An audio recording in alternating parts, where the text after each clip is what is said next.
बिस्मिल्लाहिर्रहमानिर्रहीम। अस्सलामुअलैकुम। मेरा नाम गुलबाज है। मैं लाहौर शहर के रहने वाला हूँ। मेरी माँ ने मेरी पहली शादी मरियम नामी एक लड़की से करवाई थी। मरियम बहुत खूबसूरत थी। वो मेरा बहुत ख्याल रखती थी।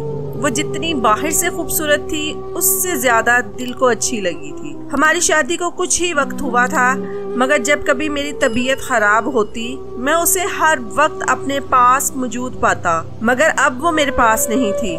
हम दोनों में कुछ ऐसा हुआ कि मैंने उसे तलाक दे दी। उसके जाने के बाद मैं इस कदर बीमार हो गया कि मेरा बचना बहुत मुश्किल हो गया था। डॉक्टर ने बता दिया कि मुझे ब्लड कैंसर है और मेरी मौत किसी भी वक्त हो सकती है। अब मरियम के बगैर मेरा दिल नहीं लग रहा था। उसकी एक आदत की वजह से मेरी माँ ने उसे घर से निकाल दिया था और अब हमें एहसास हो रहा था कि उसकी वही आदत मुझे जिंदगी की तरफ वापस ले आई थी। मैं डॉक्टर के पास बैठा हुआ था। आज मेरी जिंदगी का फैसला होने वाला था और मुझे अच्छे की उम्मीद नहीं थी, क्योंकि मेरे हर अगले चक्कर पर डॉक्टर मुझे पहले से भी ज्यादा जिंदगी से मायूस कर बैठता। बड़े से बड़ा डॉक्टर भी कुछ नहीं कर पा रहा था। मेरी हालत दिन ब दिन बिगड़ती जा रही थी। मैं खुद इस बात को जानता था कि मुझे ना दवा आराम दे रही है और ना ही दुआ लग रही थी। डॉक्टर ने मेरी तरफ देखा और मुस्कुरा दिया। मुझे लगा मेरी जिंदगी खत्म होने वाली है। मेरा डॉक्टर के पास अगला चक्कर ही नहीं लगेगा। मुझसे जान छूट जाने पर डॉक्टर मुस्कुरा रहा था, मगर ऐसा नहीं था। मनफी सोचों ने मुझे पागल सा कर दिया था। मेरे अंदर जिंदगी की 1% उम्मीद भी नहीं रही थी। अपनी बीमारी के आगे मैं बहुत ज्यादा बेबस और लाचार हो गया था। मुझे पिछले 3 सालों से ब्लड कैंसर था, जो बहुत ज्यादा इलाज मुआवजे के बाद भी बढ़ता जा रहा था। मैं और मेरी माँ बहुत कंजूस थे, मगर हमने इलाज मुआवजे पर पैसा पानी की तरह बहाया था। कोई कमी नहीं छोड़ी थी। ये कैंसर मुझे तब हुआ जब मेरी बीवी मुझे छोड़कर चली गई थी। मैं नहीं जानता मेरी बीवी मुझे छोड़कर क्यों गई थी, मगर मैं इतना जानता था कि मुझे कैंसर की लाइलाज बीमारी भी उसके छोड़ के जाने के बाद हुई थी। उसकी जुदाई का रोग मैंने दिल को लगा लिया था। कुछ लोगों की जुदाई आपको कहीं का नहीं रहने देती, ज़हनी और जिस्मानी दोनों तौर पर मफलूज करके रख देती है। वो लोग आपकी जिंदगी में बहार की मानिंद होते हैं और जैसे ही दूर जाते हैं तो सांस रुकने लगती है। मेरी जिंदगी से भी खुशियाँ और बहारें दूर चली गई थी और अब मैं मफलूज होकर रह गया था और नतीजा कैंसर की सूरत में निकला था। मैंने मरियम को ऐशो आराम की कभी कोई कमी नहीं आने दी थी। उसके मुंह से जिस चीज का नाम निकलता मैं उसे फौरन ला कर दे देता था। न जाने मेरी इतनी मोहब्बत पाकर भी वो खुश नहीं थी और मुझे छोड़कर चली गई। मैं आज तक जवाब ढूंढता फिर रहा था, मगर मेरे हाथ सवाए खालीपन के कुछ नहीं आ रहा था। मैं हैरान होता कि अगर इतनी मोहब्बत जानवर से की जाए तो वो भी मानूस हो जाता है, आपको छोड़कर नहीं जाता, मगर वो इंसान होकर भी मेरी मोहब्बत की कदर नहीं कर पाई और मुझे छोड़कर चली गई। उसकी यादों में हर वक्त मैं घिरा रहता था। मुझे अब जिंदगी अच्छी नहीं लगती थी। एक दिन मैंने अपनी माँ को किसी से फोन पर बात करते हुए सुना तो मेरे पैरों के नीचे से जमीन निकल गई। कुछ रिश्ते आपकी जिंदगी में आपके लिए आजमाइश बन जाते हैं। मेरे साथ भी ऐसा ही हुआ था। मेरी जिंदगी से जुड़े एक रिश्ते ने दूसरे रिश्ते को इस कदर गहरी चोट पहुंचाई थी कि वो बर्दाश्त नहीं कर पा रहा था। मेरी बीवी मुझे छोड़कर नहीं गई थी, बल्कि उसे तो निकाला गया था। मैं और मेरी माँ बहुत कंजूस थे। हमने आधी जिंदगी गुर्बत में गुजारी थी। फिर मैंने कारोबार किया तो वो तरक्की कर गया, जिसकी वजह से रुपया पैसे की फरावानी हो गई, मगर सोच समझकर पैसा खर्च करने की आदत हमारे साथ ही रही। हम सिर्फ शदीद जरूरत के वक्त ही पैसा खर्च करते थे, मगर मुझे क्या मालूम था कि यही आदत आगे जाकर मेरी जिंदगी को बहुत ज्यादा मुश्किल बनाने वाली थी। मेरी इसी आदत की वजह से मेरी बीवी शादी के 1 साल बाद ही मुझे छोड़कर चली गई थी। मेरी माँ उसकी तलाश से मायूस होकर घर आ गई थी। अब मैं पहले से ज्यादा बेहतर हालात में था, इसलिए मैंने खुद उसे ढूंढने का फैसला कर लिया। मैं उसे तलाश कर रहा था कि एक दिन वो किसी के घर से निकलकर जाती हुई दिखाई दी। मैंने उसे पुकारा तो वो भागने लगी और गली में जाकर न जाने कहां गुम हो गई। इसके बाद मैंने इसे बहुत तलाश किया, मगर ना उससे मिलना था और ना ही वो मिली। डॉक्टर हैरान थे कि आखिर मैं कैसे ठीक हो गया। मेरे बारे में डॉक्टर्स का कहना था कि मेरे पास सिर्फ चंद दिन की जिंदगी बची हुई थी। फिर मैं अचानक ही अपनी बीमारी से बाहर निकलने लगा था। मेरी दवाइयों में कोई तब्दीली नहीं की गई थी। फिर ये कैसे मुमकिन था? डॉक्टर हैरान होकर मेरी तरफ देख रहे थे। मैं खुद भी अपने जहन पर जोर देकर याद कर रहा था कि मैं अपनी दवाइयों और खाने में ऐसी कौन सी चीज शामिल की है जिसकी वजह से मैं बीमारी से निकल रहा था। बहुत ज्यादा याद करने पर भी मुझे कोई ऐसी चीज याद ना आई। फिर अचानक मेरे जहन में ख्याल आया कि मेरी दवाई या खाने में तो ऐसी कोई चीज शामिल नहीं, मगर मेरी जिंदगी में मैंने बचपन में बहुत ज्यादा गुर्बत देखी थी। कई दिन हमारे घर में खाना पकाने के लिए कुछ नहीं होता था। हम रो रो के भूखे सो जाया करते थे और आज मेरी कुर्बानियों का सिला मिल रहा था। मेरी माँ की दुआओं का नतीजा था कि मेरा कारोबार आहिस्ता आहिस्ता हमें नफा देने लगा। फिर एक वक्त ऐसा आया जब मेरा कारोबार अरूज पर पहुंच गया था। मुझे एक लड़की पसंद आ गई, वो भी अमीर खानदान से थी। जल्द ही हम दोनों की शादी हो गई। हम दोनों ने अपनी जिंदगी में कदम रख लिया। पैसा बहुत सोच समझ कर खर्च करने की आदत मेरी पक चुकी थी। ऐसा नहीं था कि मैं बहुत ज्यादा कंजूस था, मगर फजूल खर्चे नहीं करता था। मेरी माँ ने बहुत मुश्किल वक्त गुजारा था, वो भी बस रोटी कपड़े में खुश थी। मेरी बीवी शुरू से अमीर थी, इसलिए हमारे घर का माहौल कुछ रास ना आया। उसे शॉपिंग करने का जुनून की हद तक शौक था और वो दूसरे दिन होटल्स में खाना खाती थी। मैं उसकी हर ख्वाहिश दिल और मोहब्बत से पूरी करता, मगर 1 साल बाद अचानक उसने मुझसे तलाक लेने का मुतालबा कर दिया। और जिस दिन हमारी शादी की पहली सालगिरह थी, मैंने मरियम को तीसरी तलाक भिजवा दी। उसे तलाक देने पर मैं बहुत ज्यादा तकलीफ की कैफियत में था। उससे पूछ कर थक चुका था कि आखिर उसे मसला क्या है मुझसे, क्योंकि मैं उसे बहुत खुश रखने की कोशिश करता था। मुझे लगने लगा था कि शायद वो किसी और को पसंद करने लगी है, इसलिए मुझसे जान छुड़वाना चाहती है। मगर मैं नहीं जानता था कि वजह मेरे अपने घर में ही मौजूद है। मरियम मुझसे तलाक लेकर चली गई, मगर उसकी जुदाई ने मुझे ऐसा रोग लगा दिया कि मैं अंदर ही अंदर घुटते हुए बीमार पड़ने लगा। मेरी बीमारी ने कैंसर की सूरत अख्तियार कर ली। मैं जब डॉक्टर के पास चेकअप करवाने जाता, डॉक्टर ने मुझे पहले से भी ज्यादा नाउम्मीद दिखाई देते थे। मेरी माँ का इरादा कहीं भी मेरी दूसरी शादी करवाने का नहीं था और ना ही मैं किसी लड़की की जिंदगी बर्बाद करना चाहता था, इसलिए मैंने दूसरी शादी पर ज्यादा तवज्जो न दी। मगर जैसे ही 7 से 8 माह का अरसा गुजरा, मेरी माँ को भी मेरी बीमारी का गम सताने लगा। मेरी माँ भी अक्सर बीमार रहने लगी थी और हमारे घर नौकरों के आसरे पर रहता। नौकर अपनी मर्जी करते थे। वो घर की तमाम चीजों का ख्याल रखने की बजाय उन्हें चोरी छुपे अपने घरों में ले जाने लगे थे। उस दिन मेरी माँ को एहसास हुआ कि घर में औरत का वजूद होना कितना जरूरी होता है। मेरी माँ ने मेरी बीमारी की वजह से मेरे लिए रिश्ते तलाश करना शुरू कर दिए, मगर मेरी बीमारी की वजह से कोई भी मुझे अपनी बेटी देने को लिए तैयार न था। सबका यही कहना था कि जो आदमी जिंदगी और मौत से लड़ रहा है, उसकी शादी ना की जाए तो बेहतर है। मगर मेरी माँ बहू के बगैर अपना घर का अंजाम देख चुकी थी, इसलिए वो मेरे लिए रिश्ता देखती रही। अब तो मैं भी लोगों का इनकार सुनकर मायूस होने लगा था। जब एक दिन मेरी माँ ने मुझे आकर खुशखबरी सुनाई कि वो मेरे लिए एक लड़की देखकर आई है और लड़की वालों ने हाँ कर दी है। मेरी शादी की तारीख अगले हफ्ते में रखी गई और अम्मा सादगी से कुलसूम का निकाह मेरे साथ करवा कर घर ले आई। मगर जब मैंने कुलसूम को देखा तो मेरे होश उड़ गए। मैं कुदरत के इस फैसले पर बहुत ज्यादा हैरान था, मगर मैंने इस लड़की को कुछ ना कहा और इसे अपने हमसफर के तौर पर कबूल कर दिया। मेरी बीमारी बहुत बढ़ी हुई थी। एक दिन मैं तबीयत खराबी के बाइस लेटा हुआ था जब मेरी बीवी आई और मेरे ऊपर से कुछ घुमाने लगी। मैंने आंखें खोलकर उसकी तरफ देखा तो उसने घबरा कर हाथ पीछे कर लिया। मेरे पूछने पर उसने बात बदल दी। तब मैंने भी ज्यादा इसरार नहीं किया, मगर मुझे मालूम नहीं था कि मेरी ये दूसरी बीवी क्या करती फिर रही है। फिर रोज ही वो ऐसा करने लगी। जब मैं सोया होता तो तब वो मेरे ऊपर से कुछ घुमाने लगती और बाहर निकल जाती। मैं हर वक्त मनफी सोचें सोचता रहता। अब मुझे लगता था कि मेरी बीवी मुझ पर कोई काला जादू कर रही है, जिसकी वजह से मैं ठीक नहीं हो पाया और जल्द ही मर जाऊंगा और मेरी ये सारी दौलत पर कब्जा कर लेगी।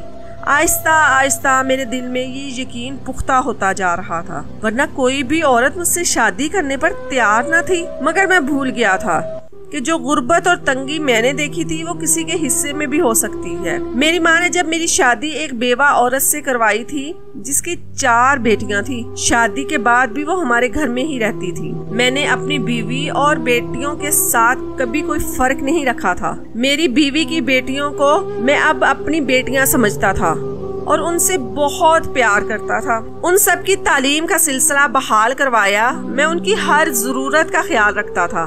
बेटियां भी मुझसे बहुत प्यार करती थी। वो मुझे बाबा बाबा कहने लगी। हर वक्त वो मेरा ख्याल रखने की कोशिशें करती।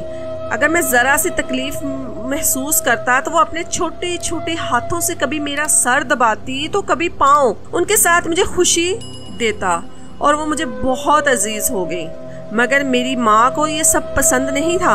आजकल मेरी बीवी की हरकतें कुछ ज्यादा ही मशकूक होती जा रही थी। कभी वो किचन में खाना बना रही होती और फिर वो कभी खाना गायब हो जाता।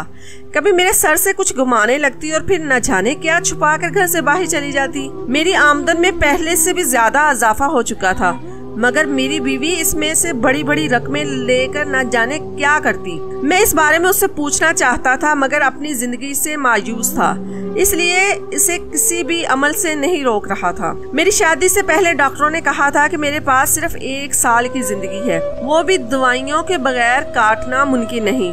मैं तो इसी बात को सोचकर परेशान रहता कि किसी और तरफ ध्यान क्या देता, मगर मेरी माँ सब देख रही थी।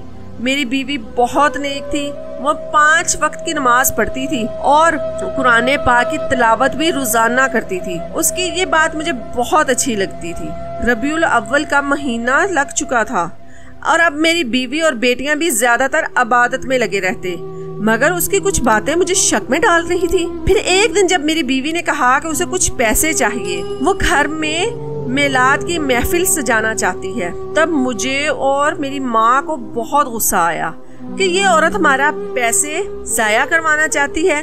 मैंने उसे इनकार कर दिया और फिर उसके अगले रोज मेरी माँ ने मेरी बीवी को रंगे हाथों पकड़ लिया और मेरी बेटियों समेत घर से निकाल दिया। मेरी बीवी बहुत ज्यादा रो रही थी। उसने मेरे सामने हाथ जोड़े, मेरे माँ के पाँव पकड़े, मगर हमने उसे घर से निकाल दिया क्योंकि जो उसने किया था वो माफी के लायक नहीं था। मेरी बीवी मेरे सर से कुछ घुमाकर घर से बाहर निकल गई थी। तब मेरी माँ ने उसका पीछा किया था। मेरी बीवी कच्ची आबादी में जा घुसी। पहले तो मेरी माँ आधे रास्ते से वापस आने लगी, मगर तजस्सुस किया तो मजबूर होकर मेरी माँ ने मेरी बीवी का पीछा करना जारी रखा। मेरी बीवी एक फकीर के घर में गई और उसे अपने दुपट्टे के पल्लू से निकाल कर पैसे दिए और एक डिब्बे में खाना देकर घर आ गई। मेरी बीवी मेरी मेहनत की कमाई को यूं लोगों में लुटाती फिर रही थी। मेरी माँ का कहना था कि मेरी बीवी का जरूर उसके साथ कोई नाजायज ताल्लुक है, जिसकी वजह से वो अपने शौहर की कमाई भी उसे देने चली जाती है। मेरी बीवी और मेरी बेटियां रो रही थी, मगर मैंने किसी की एक नहीं सुनी और इन्हें घर से निकाल दिया। मेरी बीवी को घर से गए 2 दिन हुए थे जब मैं डॉक्टर के पास दोबारा चेकअप के लिए गया। डॉक्टर ने मेरे लिए जिंदगी का जितना वक्त मुकर्रर किया था, इसमें सिर्फ 3-4 माह ही बचे थे, मगर मुझे ऐसा महसूस हो रहा था कि जैसे मैं पहले से ज्यादा ठीक हो रहा हूँ। और जब डॉक्टर्स ने मेरा मुआयना किया तो उन्होंने हैरानगी से मेरी रिपोर्ट्स पढ़ते हुए मुझे बताया कि मैं पहले से ज्यादा बेहतर हूँ और जल्द ही ठीक हो जाऊंगा। बिना कोई दवाई, रोजमर्रा की रूटीन को तब्दील किए मेरा ठीक होना उनके लिए हैरान कुन बात थी। मेरी माँ भी ये सुनकर बहुत ज्यादा हैरान थी। मैं अपने जहन पर जोर देता रहा और याद करता रहा कि मैंने अपने खाने में ऐसी क्या चीज शामिल की है जो मुझे सेहत की तरफ लेकर आ रही है, मगर बहुत ज्यादा सोचने पर भी मुझे कोई ऐसी चीज याद ना आई जो मैंने अपने खाने में शामिल की थी। आखिर में ठीक कैसे हो रहा था? ये बात सोचते सोचते मेरा जहन बिल्कुल थक चुका था जब अचानक मेरे दिमाग में धमाका हुआ। मुझे याद आया। मैं जल्दी से अपनी माँ के पास गया और उन्हें याद दिलाया कि ऐसा कौन सा अमल हो रहा था हमारे घर में जिसकी वजह से मैं ठीक हो रहा हूँ। मेरी बीवी का 5 वक्त की नमाज पढ़ना, कुरान पाक की तिलावत करना और हमारे ऊपर से कुछ पैसे घुमा कर किसी गरीब को देना, ये सब मेरे लिए कितनी खैर और बरकत का बाइस बना था। मेरी बीवी घर में मिलाद शरीफ करवाना चाहती थी, मगर मैंने पैसे बचाने की खातिर उसे इनकार कर दिया था। मैंने तो आज तक नमाज भी नहीं पढ़ी थी और कभी इन बातों पर तवज्जो ही नहीं दी थी। इस बात की मुझे अब समझ आई थी और मेरी माँ सर पकड़े बैठे हुए थी। अपनी बीवी और बच्चों के साथ की हुई ज्यादती पर मुझे रह रहकर शर्मिंदगी हो रही थी। मेरी माँ अलग शर्मिंदा थी, मुझसे नजरें भी नहीं मिला पा रही थी। हमने अपना पैसा बचाने के लिए किसी एक शरीफ औरत पर तोहमत लगाकर उसे पर जुल्म किया था। मैंने बच्चियों से कहा था कि मैं उनका बाबा हूँ और बाप हूँ। कोई भी बाप अपनी बेटियों को ऐसे घर से नहीं निकालता जैसे मैंने निकाल दिया था। मैंने और मेरी माँ ने मेरी बीवी के किए हुए अमल को जारी रखा और मैं ठीक होने लगा था। साथ ही साथ मैं अपनी बीवी को तलाश कर रहा था। उसके पास तो कोई जाए पनाह भी नहीं थी। मैं सोचकर परेशान होता रहा कि मेरी बीवी और बच्चियां न जाने किस हाल में होंगी। अगले रोज हम उस फकीर की झोंपड़ी में गए और उससे अपनी बीवी के मुतालिक पूछा, जिस पर फकीर ने जो कुछ कहा था उसने हमारे होश उड़ा दिए। मुझे शिद्दत से अपनी गलती का एहसास हो रहा था। मेरी माँ हर वक्त खुद को कोसती रहती थी कि क्यों उसने मेरी बीवी को सफाई का एक मौका भी नहीं दिया। जो कुछ भी मेरी बीवी के साथ मैंने किया था उसकी सबसे बड़ी जिम्मेदार मेरी माँ थी और उसने मुझे गलत फहमी में डाला था। मैं और मेरी माँ सुबह सवेरे मेरी बीवी को तलाश करने निकलते और शाम को मायूस होकर वापस आ जाते थे। मेरी बीवी मुझसे कितनी मुखलिस और वफादार थी, मेरी सेहत इस बात की गवाही दे रही थी। हम रो रो कर अल्लाह ताला से अपने इस अमल की माफ़ी मांगने लगे। एक दिन मेरी माँ मेरी बीवी को तलाश करते करते थक गई तो एक बड़े से पत्थर पर बैठ गई। वो रोते हुए अल्लाह से दुआ कर रही थी कि मेरी बीवी जल्द मिल जाए। मैं भी अपनी माँ के पास जा बैठा और उसे दिलासा देने लगा। बेशक गलती मेरी माँ की थी। हम दोनों वापस निकले ही थे कि अचानक मेरी नज़र एक छोटी सी बच्ची पर पड़ी। वो मेरी बेटी थी। मैंने जल्दी से बुलाया तो वो बाबा बाबा कहते हुए मुझसे लिपट गई। वो मुझे मेरी बीवी और दूसरी बच्चियों के पास ले गई। मेरी बीवी एक कच्चे से मकान में रहती थी। घर भले छोटा था लेकिन साफ सुथरा था। वहाँ खाने पीने की कुछ अशिया भी पड़ी हुई थी। मेरी बीवी ने जब मेरी तरफ देखा तो उसकी आंखों में आंसू आ गए। वो मुझे यकीन दिलाने लगी कि उसने कुछ गलत नहीं किया, बस वो मेरी भलाई चाहती थी। मैंने उसके मुंह पर हाथ रखते हुए कुछ भी बोलने से रोक दिया क्योंकि मैं सब जान चुका था। मैंने उसे बताया कि मैं सच जान चुका हूँ और अपनी गलती पर बहुत शर्मिंदा हूँ और अब उसे घर ले जाने के लिए आया हूँ। तब मेरी बच्चियों के चेहरे खिल उठे। मेरी माँ ने भी आगे बढ़कर मेरी बीवी को गले लगा लिया और उसके सामने हाथ जोड़ते हुए माफी मांगने लगी। इस पर मेरी बीवी ने मुस्कुराते हुए मेरी माँ के बंधे हाथों को खोल दिया। मेरी बच्चियां भी दादी के टांगों के साथ लिपट गईं। आज मेरी माँ ने हमेशा की तरह नफरत की निगाह से इन्हें नहीं देखा था। बहुत प्यार से सबके सर पर हाथ फेरा। मैं अपनी माँ और बीवी बच्चों के साथ अपने घर वापस आ गया। घर में आते ही हमने अगले रोज मिलादे शरीफ की महफिल का एहतमाम किया। बड़े बड़े नात ख्वां को बुलाया जिन्होंने हमारे प्यारे नबी करीम हजरत मोहम्मद सल्लल्लाहु अलैहि वसल्लम की तारीफ में बहुत सी नातें पढ़ी। उस रोज मेरे घर पर लाखों रहमतें नाजिल हुई। मैंने खुद भी 5 वक्त की नमाज पढ़ना शुरू कर दी थी और मैंने अपनी बीवी वाला अमल जारी रखने का फैसला कर लिया और कुछ ही अरसे में मैं बिल्कुल ठीक हो गया था। पहले मुझे मेरी बीवी की बातें सही नहीं लगती थी, मगर अब मुझे समझ आ गया था कि अल्लाह ताला के जितने भी फरमान हैं वो सब दुरुस्त हैं। अल्लाह ताला ने इंसान के फायदे के लिए हर एक चीज का हुक्म दिया है, जिसमें सदका भी शामिल है। मेरी बीवी हमेशा मुझे सदका खैरात करने की तलकीन करती थी। नमाज पढ़ने का कहती, मिलाद शरीफ करवाने का कहती और मुझसे ज़कात के बारे में भी पूछा करती थी। मैं उसकी इन बातों से उकता जाता था। मैंने सारी कमाई बहुत मेहनत से हासिल की थी। मैं सदका खैरात में इस तरह अपनी मेहनत की कमाई को लुटाना नहीं चाहता था। मेरी पहली बीवी भी हमारी कंजूसी की आदत से तंग आकर ही चली गई थी। मैं घर और माँ के मामलात में कम ही दिलचस्पी लेता था और ज्यादा बोलता भी नहीं था। पहली बीवी की जुदाई में मैं कैंसर जैसी बीमारी में मुब्तला हो गया। मेरी माँ को इस बात का एहसास हुआ कि मेरी जिंदगी में मेरी बीवी का क्या मुकाम था, जिस पर मेरी माँ काफी दुखी हुई। मगर गया वक्त कभी वापस नहीं आ सकता, इसलिए मैंने दूसरी शादी करवाने का फैसला किया। उन्होंने मेरे लिए 4 बच्चियों की एक माँ का इंतखाब किया। कोई भी दूसरा इंसान कैंसर से मरते हुए मरीज को रिश्ता देने के लिए तैयार नहीं होता। सब लोग मेरी माँ की दिमागी हालत पर शुबा करते थे। मेरी दूसरी बीवी बहुत खिदमतगुजार थी। वो मुझे सदका खैरात करने की तलकीन करती रहती थी, मगर मैं उसकी बात को हमेशा टाल देता था। अगर वो कभी सदका और खैरात करने के नाम पर मुझसे पैसे मांगती तो मैं उसे मना कर देता। मेरी इस सादत से वो बहुत परेशान रहने लगी, लेकिन चूंकि मैं उसका और उसके बच्चों का बेहद ख्याल रखता था, इसलिए उसने खुद ही सदका करना शुरू कर दिया। वो कच्ची आबादी में मेरे सदके के पैसे और खाने किसी फकीर को देकर आती थी। फिर डॉक्टर की रिपोर्ट देखकर मुझे अंदाजा हो गया कि मेरी बीवी वो कितना सही कर रही थी। सदका और खैरात करना एक अच्छी आदत है और अल्लाह ताला का हुक्म भी है। मेरे जहन में मेरी बीवी की बात गूंज रही थी कि सदका बलाओं को टाल देता है, और ये बात सच भी थी। इस कहानी से हमें सबक मिलता है कि अल्लाह ताला के अहकाम से हमें कभी भी रूगर्दानी नहीं करनी चाहिए। अपने ही माल और जान में से सदका करते रहना चाहिए, क्योंकि सदके से बहुत सी मुश्किलें आसान हो जाती हैं। नेक अमल करना, नमाज पढ़ना, सदका देना और यतीमों के सर पर हाथ रखना भी आपकी उम्र को बढ़ा देता है और आप पर आने वाली बहुत सारी बलाओं को टाल देता है। अल्लाह ताला सब मुसलमानों को सदका देने की तौफीक अता फरमाए। आमीन।